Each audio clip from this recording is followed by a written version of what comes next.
जबले बाघावा जिंदाबा तोरा के कौन हाथ लगा दी जबले बाघावा जिंदाबा। बाकी देखी हो बड़ खतरनाक हवलो।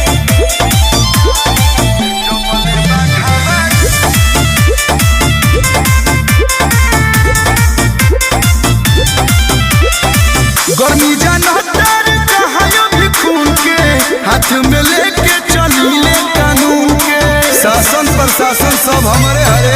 साचो का एमे लाल पर राइफल तनल बा लहू